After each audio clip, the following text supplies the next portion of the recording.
What's up? So today, while I was at work, I was thinking about meaning and value and what the difference is. I've been thinking about value quite a bit lately as how it pertains to people making money because everybody spends a lot of time trying to think, how can I make more money? But is there seems to be a difference between creating value and finding meaning, and it's not really in alignment all the time. So that being said, this would probably be more engaging if I had prepared it a little bit better, and I did actually, but that's going to be a shorter version that I'm going to put out in its own video.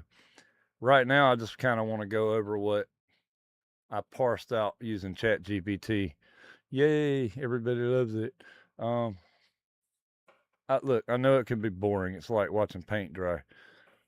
But this is where I'm at today, and this is what I'm working on. So, that being said, this is what I'm going to go with. So, let's go here. Okay. And I'm recapping. So, if you want to follow along, this is the longer version. And like I said, I'll make a shorter version. So, if you don't want to watch this right now, that's fine also. I have a tighter version of all of this that I'm going to put out in its own video. So, I said basically that I've been thinking a lot about meaning and value lately. And I think that a lot of people kind of get stuck on trying to find an alignment with both. And either one is fairly difficult. There are some lucky people who happen to find meaning in something that they can sell for value, but it's very rare. I think the majority of people live in a zone of being able to provide value, but they don't derive any meaning from it, personal meaning. And that's a large part of the problem with many people. Fault the businesses for following a trajectory of KPIs and numbers and not really helping with that aspect either. And sometimes you find meaning, but it's not very valuable to anybody else. But I think those two need to be addressed separately.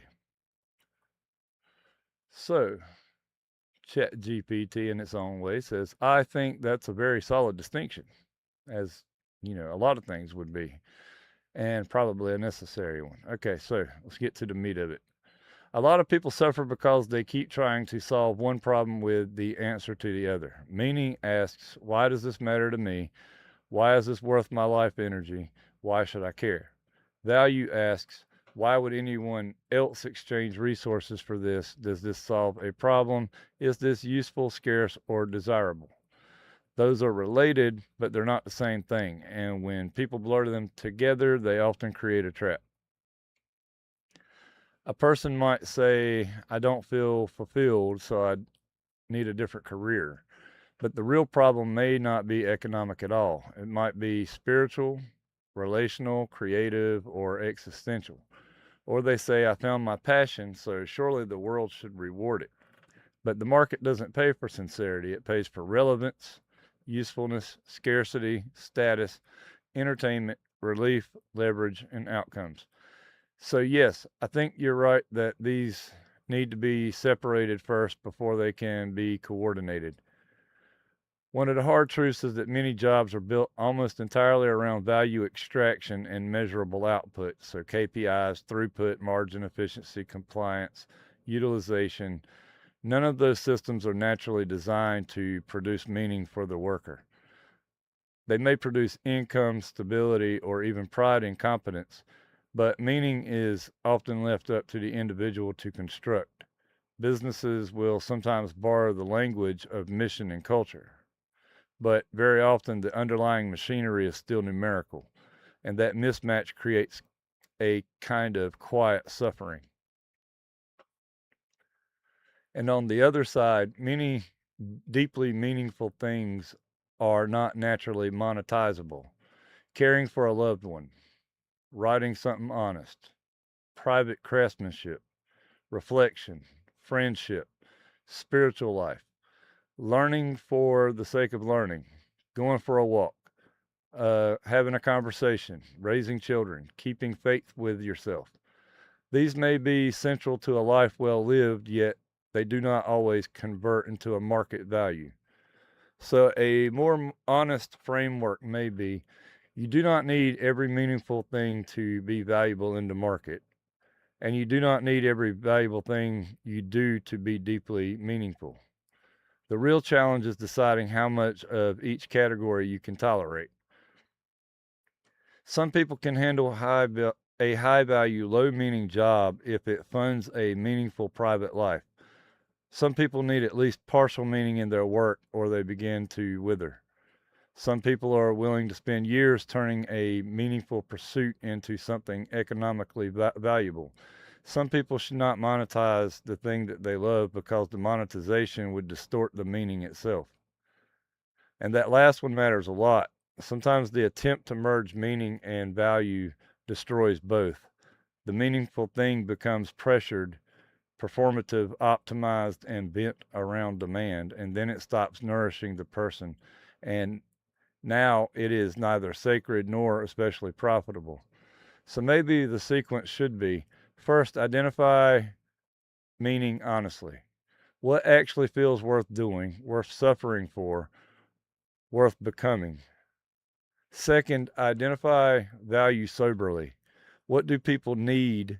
What do they pay for? What can be delivered reliably? And third, decide the relationship between the two. Do they overlap? Do they merely support one another? Does one fund the other? Can one gradually be converted into the other over time? That seems much healthier than insisting that your job, your income, your identity, your calling, and your joy must all come from the exact same source. I'd even go one step further and say many people are not miserable because they have failed to find their passion.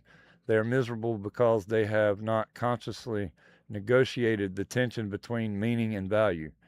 They are unconsciously expecting one domain to satisfy both, and then they feel betrayed when it doesn't.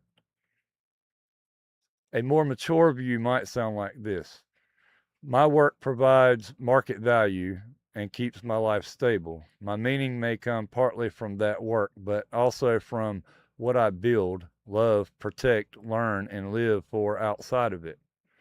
Or this thing is meaningful enough to me that I'm willing to spend years learning how to package it into value without letting the market completely deform it. That's very different mindset from the modern advice of just do what you love. Because the truth is, love is not a business model, but neither is efficiency a reason to live.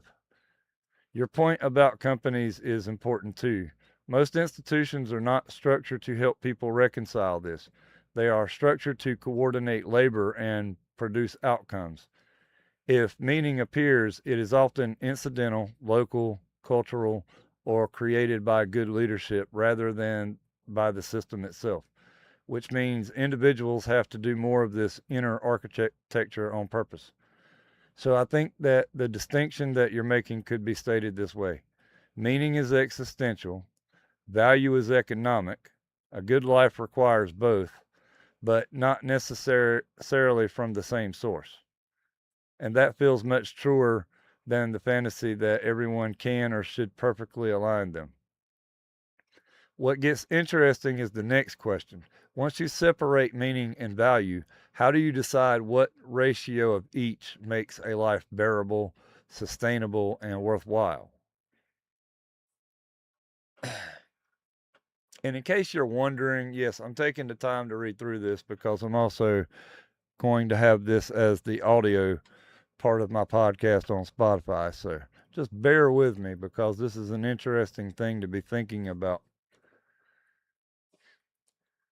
So I said that may have been rhetorical, but what's the answer? The answer is that there is no universal ratio, but there is a threshold. Most people do not need perfect alignment between meaning and value. They need enough meaning to stay internally alive and enough value to remain materially stable. That's the real answer. So the question is less, what is the correct ratio, and more, what is the minimum viable amount of each. Because a life usually starts breaking down when one of these falls below a certain floor. If value is too low, life becomes unstable. Bills, debt, dependency, fear, exhaustion, even a deeply meaningful life can be crushed by constant material insecurity. If meaning is too low, life becomes spiritually flat. You may function, produce, and even succeed outwardly, but inwardly it starts to feel deadening, mechanical, and absurd.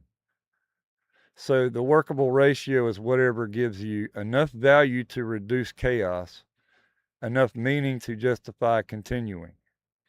For many people, that probably looks something like this.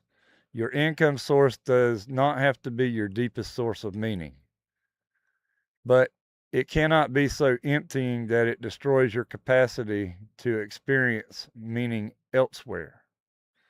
And your meaningful pursuits do not have to make money, but they cannot be so disconnected from reality that they leave you chronically unable to survive. And that is the balancing line. A practical way to frame it is to think in four categories. One, high value, low meaning. This is a lot of jobs. These are tolerable only if they do not consume your entire soul or all of your waking energy. Two, high meaning, low value. This is a lot of art, caregiving, reflection, service, spiritual life, and personal projects. These are essential, but often need to be subsidized. Three, low meaning, low value. This is the danger zone. They're pointless, underpaid, draining. There's no growth, no dignity, and this is where despair grows. Four, high meaning, high value.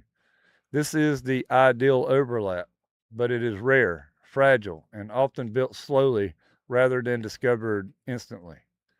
Most people will live by combining categories 1 and 2 while trying to gradually build towards 4. Why not 3? Yeah, okay. Um, that may actually be the most realistic model. Use value to buy space, use space to cultivate meaning, and then see whether some part of that meaning can eventually be shaped into value. Not all of it, just enough. So the answer is not 50-50. The answer is more like enough value to breathe, enough meaning to care, and not so much sacrifice in one direction that the other collapses. If I were making it even more concrete, I'd say ask 3 questions. Can I survive this? Can I respect myself in this? Can I sustain this for years without becoming bitter or hollow? And if the answer to any of these is no, then the ratio is off. That's probably the clearest answer I know, and a good ratio is one that preserves stability, self respect, and stamina. Everything beyond that is personal design. All right, so then I say, as a single parent for the last 2 decades, my work was tolerable because my meaning was raising my kids. But now that the kids are pretty much grown, it's becoming more and more unbearable because I seem to be lacking the meaning at work as well as at home. And the value that I'm producing is getting diminished by the employer for every little nook and cranny and string that they can cut. More work, less pay. That makes sense. What you're describing is not just job dissatisfaction. It sounds more like a collapse of the structure that made the sacrifice bearable. For a long time, the job did not have to carry much meaning because the meaning was elsewhere. The work was the engine. Parenthood was the destination. Enduring the grind made sense because it was in service to something immediate, concrete, and deeply real. You were not just working for a paycheck, you were converting your life energy into shelter, food, stability, protection, and time for your children. That can carry a man a very long way. But when the children become more independent, the emotional math changes. The old reason does not disappear exactly, but it stops functioning in the same daily way. The mission that justified the burden becomes less central, or at least less consuming. And then you are left looking more directly at the job itself without the old buffering layer of meaning around it. So now the work is exposed for what it is. And at the same time, the employer is squeezing harder, more demands, less pay, less dignity, less slack, less reciprocity. So not only has the external source of meaning weakened, but the economic exchange itself is starting to feel more insulting. That is a brutal combination. It is one thing to do hard, thankless work for a reason that you love. It's another thing entirely to do hard, thankless work while the reason is fading and the compensation is deteriorating. That is when unbearable starts to show up. I think one of the hardest parts of this phase is that it can feel like something is wrong with you when really the deeper truth may be that your old life structure has reached the end of its season. The container that held your sacrifice together is no longer holding. And that is painful, but it's also information. You may not be facing a motivation problem, you may be facing a transition problem. The identity of the one who endures because the kids need me has been one of your organizing principles for years, and now life is asking a different question. What is worth enduring for now? That is a much harder question in middle life because there is less illusion left. You are less easily seduced by slogans and less likely to believe in empty ladder climbing, less willing to hang your remaining years to a machine that is openly shaving you down for margin. So the pain that you feel may actually be a sign of honesty. The problem, though, is that honesty by itself does not tell you where to go next. It just makes the current arrangement harder to tolerate. I think the first thing to say is this: you do not need to shame yourself for not finding enough meaning in being squeezed. A lot of modern work becomes intolerable precisely because it asks for more while offering less and then expects the worker to manufacture morale privately. That is not a personal failure, that is a distorted arrangement. The second thing I would say is that you may need a new center of gravity, but it probably will not arrive as some giant lightning bolt of purpose. More often it begins smaller than that. Not my new grand mission for the next 30 years, but something more like, what am I building now? What future am I trying to protect or create? What part of me still deserves to live? That last one matters because when a person spends 20 years carrying responsibility, you can become so adapted to service that when the original duty eases, you do not automatically know how to relate it to your own life again. In other words, you know how to provide, you know how to endure. You may not know how to orient toward yourself without guilt or vagueness. So perhaps the next meaning is not immediately find a passion, perhaps it is reclaim authorship. Not in a grandiose way, but in a very grounded way. To begin shifting from I exist to absorb pressure towards I am still allowed to build a life. That might mean building toward work with more autonomy. It might mean creating something that belongs to you. It might mean developing a small second pillar of identity that is not dependent on your employer or on your children needing you.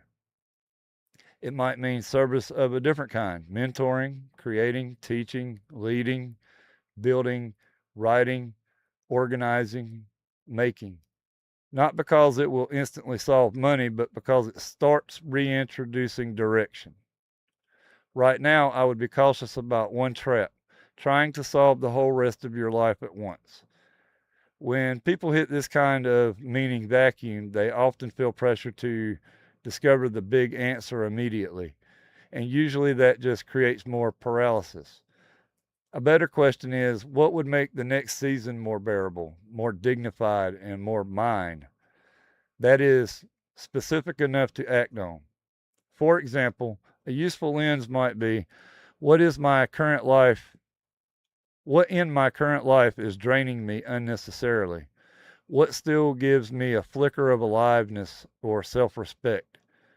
What could I begin building, even slowly, that is mine and not theirs? Those answers do not have to be dramatic to matter. Also, there is grief in this stage, and I think that deserves to be named. Not only the grief of children growing up, but the grief of realizing how much of your life has been spent in necessary sacrifice. Sometimes the bitterness is not just about the current job. Sometimes it's also about waking up and seeing how much has been extracted from you over the years, and that realization can hit hard. But grief can also clarify. It can say, I cannot keep pretending that this arrangement is fine. I cannot unknow what I know now. Something has to change, even if it's slowly. So, if I were putting your situation into plain language, I would say the job used to be tolerable because it was attached to a living source of meaning. Now that the source has changed and the job is no longer strong enough to justify itself, at the same time, the employer is degrading the value exchange, so both meaning and value are failing at once. Anyone would feel crushed under that. That means the task ahead is probably twofold: stabilize your dignity in the present and begin constructing a future that is not entirely dependent on a system that you no longer believe in.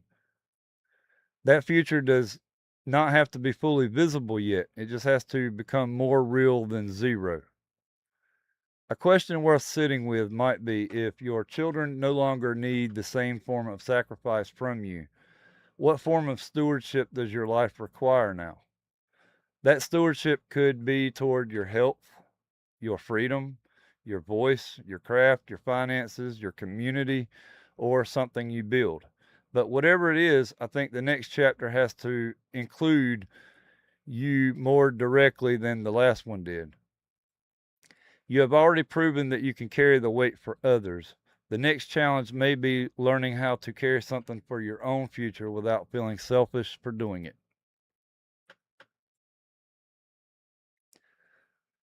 So then I said, so on the topic of finding meaning, since that's not often coming from employment, from an existential lens and absurdism, you almost have to build your own house instead of looking for the perfect house in the perfect housing market, because there is no such thing.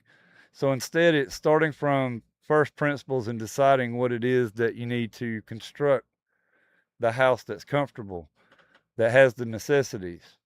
So I think a useful exercise for me to share with people would be to make a list of 10 things that you have often found rewarding throughout your life. Maybe it's 10 different activities or 10 different actions or just 10 different times when you felt pride or happiness from some type of activity that has provided value for other people. Yes, that is a very good exercise. It takes meaning out of the realm of vague fantasy and puts it back into observation. Instead of asking, what is my grand purpose, which is often too big and too abstract, you ask, when have I actually felt meaning, pride, aliveness, usefulness, or satisfaction in the past? That is a much better first principles question because it's grounded in evidence from your own life rather than cultural slogans. Your house metaphor works well too. Most people are wandering the housing market looking for a finished structure that already contains identity, belonging, purpose, income, and peace of mind all in one package. But that house usually doesn't exist. Or if it does, it's very rare, expensive, fragile, and often only visible in hindsight. So the better move is to identify materials first, or rooms. What are the materials out of which meaning seems to get built for this person? That is where your list of 10 becomes powerful, because if someone looks back across their life and notices recurring patterns, they may discover that meaning is less mysterious than it first appeared. Not easy, but less mysterious. For example, a person's 10 rewarding moments might reveal themselves like teaching someone something useful, building or fixing something tangible, protecting people, making order out of chaos, making people laugh, helping someone feel less alone, solving hard problems, creating beauty, leading under identify the raw materials of meaning. And I think your added phrase matters a lot that has provided value for other people because meaning that also touches value is especially important. Not because every meaningful thing has to be monetized, but because many people feel deepest pride when their inner sense of fulfillment meets some real usefulness in the world. And that overlap is often where dignity lives. So, a refined version of your exercise could be something like this: write down 10 moments, roles, actions, or activities across your life that felt deeply rewarding, meaningful, or pride inducing. For each one, ask, what was I actually doing? Who did it help? What part of it felt rewarding? Was it creativity, usefulness, mastery, service, leadership, problem solving, connection, courage, or something else? Would I still find this meaningful if nobody praised me for it? Did it create value for someone else, even in a small way? And then, after all 10, look for patterns. That last part is where the gold is, not the individual stories by themselves, but the pattern recognition afterward. You may find that the person does not need a passion. They may need more opportunities to guide, build, repair, teach, encourage, organize, protect, or create. That is much more actionable. I would also add one more important category, not just what felt good, but what kind of difficulty felt worth it. Because sometimes meaning is hidden less in pleasure and more in the kind of burden you are willing to carry without resentment. For example, two people may both dislike stress, but one person finds it meaningful to take responsibility in a crisis, while another finds meaning in slow craftsmanship and another in a deep one on one conversations. Meaning often reveals itself in the kinds of pain, effort, or responsibility a person can tolerate with dignity. So maybe the exercise become list 10 moments in life when you felt one or more of these: pride, meaning, satisfaction, aliveness, usefulness, or the burden that you carried for was worth carrying. And then ask what was common across those moments. That helps people build the house from real lumber instead of imagination. I also think this exercise avoids a major trap in modern self help, which is the obsession with discovering some exotic hidden destiny. Very often, the clues are not exotic at all, they're humble and repetitive. The person has always liked mentoring, or making complicated things simpler, or helping nervous people feel calmer, or fixing broken systems, or making something beautiful and solid. The signals were there for years, but they were dismissed because they didn't look glamorous enough. So, yes, I think this could be a very useful tool for people, especially if you present it as discovery through evidence rather than discovery through fantasy. It goes on to say that you could frame it something like this: don't ask first what your purpose is, ask what kinds of actions have repeatedly made you feel proud to be yourself. That question is more concrete and for many people more honest.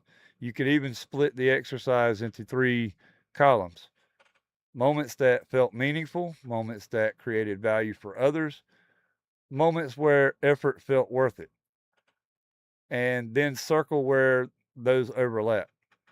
That overlap may not tell you your entire life mission, but it may show you the floor plan. And at this stage of life, that may be far more useful than waiting for a lightning bolt. All right, so we're getting closer to the end of this little conversation here, but this next part's pretty important too.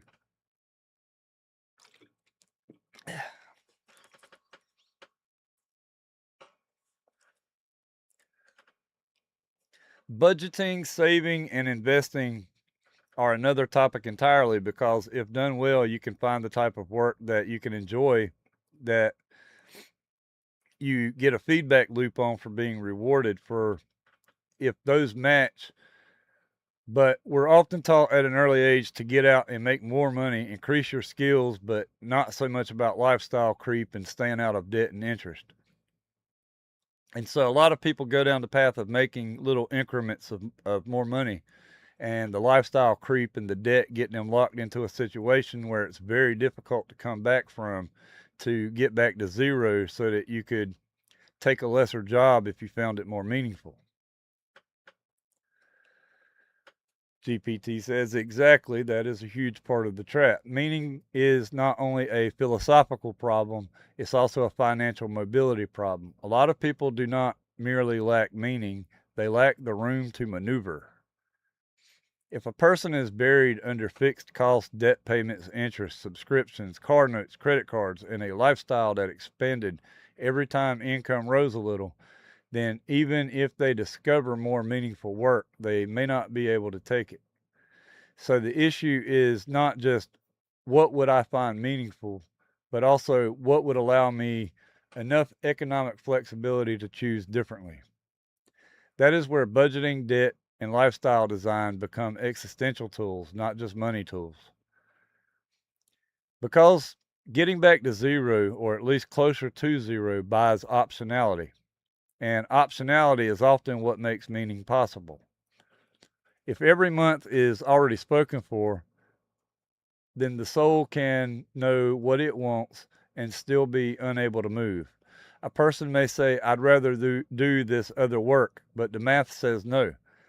So they stay in the same job they dislike, not because they are blind to meaning, but because they are financially pinned in place.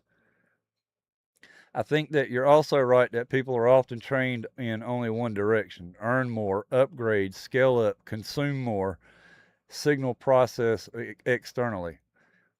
But they are taught much less about holding the line, keeping overhead low, avoiding interest, resisting lifestyle inflation, and protecting freedom of choice. Those are very different values. One path says as your income rises, your life should visibly expand, and the other says as your income rises, your freedom should expand. Those are not the same. A person can make more money every few years and still become less free because every raise gets absorbed into a bigger house payment, a nicer car, more recurring bills, more debt, more expectations, more social obligations, and more identity wrapped around appearances. Then what looked like progress becomes a cage with padded walls. That is why I think frugality, restraint, and anti debt thinking are often misunderstood.